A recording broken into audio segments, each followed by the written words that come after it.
Hi, I'm Jasmine. So the content area that I chose is history because I'm a history nerd and I find history to be so fun and engaging, and I want my students to feel the same enthusiasm for history. So the standard I chose, it's 5C21, and that standard states, explain how a democracy relies on people's responsible participation within the context of key historical events pre-American Revolution to industrialization. Key concepts include, but are not limited to, volunteerism, joining associations and groups, joining political parties, using the First Amendment, free speech, religion, press, assembly, petition, censorship, voting in elections, running for office, working on campaigns, bringing cases to court, civil disobedience, protest movements, and serving in the military.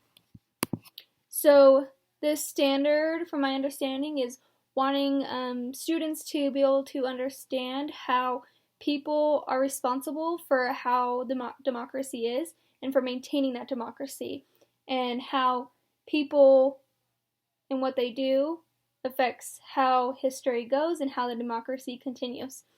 So for my activity, I decided, for my lesson plan in general, I decided that I would create a Pear Deck, and the Pear Deck would be focused on one person, and that would be Patrick Henry and his speech on Give Me Liberty or Give Me Death. I feel like the speech in Patrick Henry is perfect for the standard because it shows how he was responsible and used his First Amendment right of the freedom of speech, and how he was able to become a governor and be able to work on in the democracy and build the democracy into what he wanted it to be. So I would focus my Pear Deck around Patrick Henry. And what's great about Pear Deck is, like I've mentioned a million times, it is so engaging for students. I could write a question about Patrick Henry. Even though the students have no idea who he is, I could just write a question during our lesson, and the students could just give their thoughts and opinions. They could draw it down, they could type it out, they could speak about it, they could do it in any form that they want. So it's a great tool for differentiation for students who might not be able to write as well, or kids that are afraid of public speaking, or kids that are more artistic and want to draw out what they think. So it's a great, awesome tool for differentiation, and it just keeps students really engaged. And history can tend to be a boring subject, as many teachers just sit there and have the students take notes and not have them do anything. But Pear Deck will allow me to have the children interact and learn about Patrick Henry and be able to be engaged and learn about him better. So after our little lesson on Patrick Henry, and after me explaining how it's important that people such as Patrick Henry are responsible and they participate in their government and help run their democracy, that it helps lead the government and the United States to a place that they wanted to go rather than staying mundane about it. So for the mastery part of this, I think it would be really awesome if I had the group of students pick a person from key historical events, and in the standard it wants it to be from pre-American Revolution to industrialization, so I'd have them pick a key figure from that time frame, and I would have them search it up. And my ideal would be for them to all come into an agreement on who they want to research.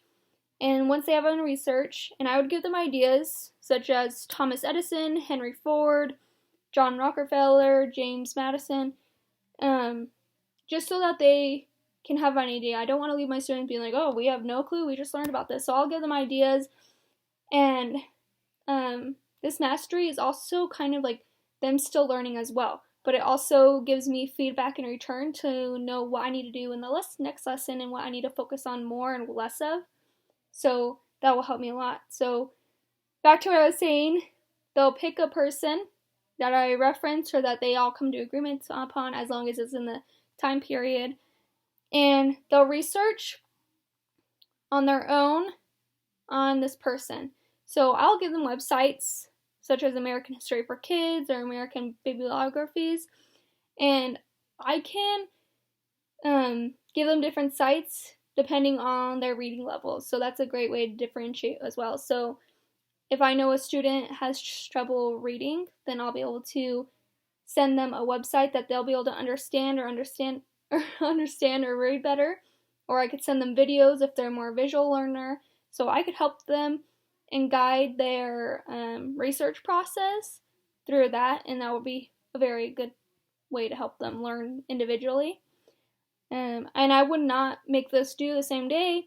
I might give them a couple days to work on it, and I would have for homework for them to go home independently and continue research on this subject.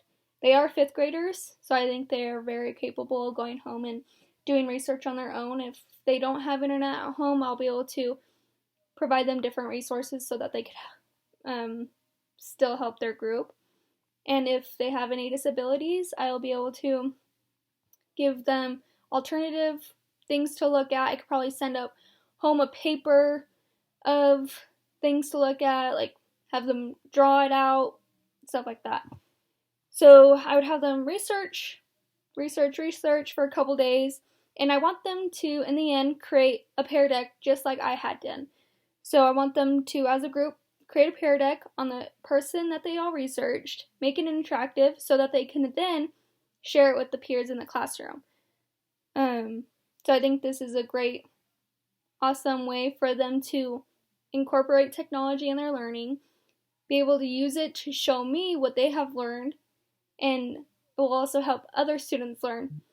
And Pear Deck, like I said, is engaging, and it's even engaging and simple for the children to make, as the templates on Pear Deck are pretty simple to use. So I want them to be able to think of questions themselves of, okay, if I didn't know about this person and how they promoted democracy and how they were responsible in participation, what questions would I ask? So I want them to generate those questions and then formulate the answers so that when they do present it, the other students will be able to answer the questions.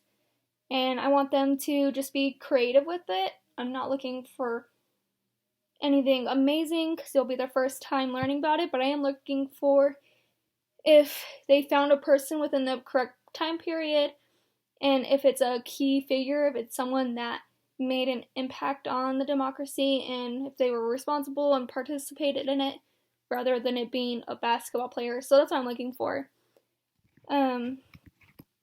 So overall, I feel like this lesson is engaging in its experience rather than having the students, just like I said, sit through a PowerPoint presentation of me explaining myself the entire time and them just taking down notes and key person after key person.